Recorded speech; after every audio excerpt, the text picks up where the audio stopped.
স্থান জাহান্নামের মধ্যে হবে।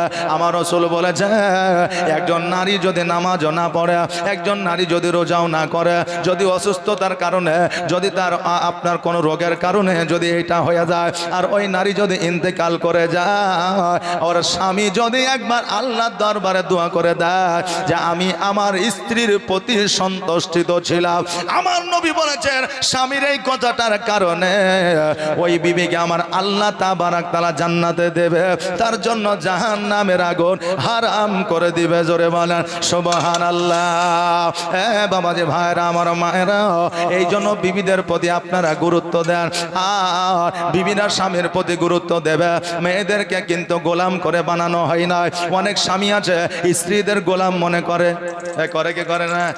তোর বাপের বাড়ি থেকে এসে তুই 10 লাখ টাকা নিয়ে এসছিস নাকি, আমি যা বলবো তাই শুনতে হবে তোকে, যদি না শুনে বাড়ি থেকে বার হয়ে যায় অনেক রকমের কথা বলে।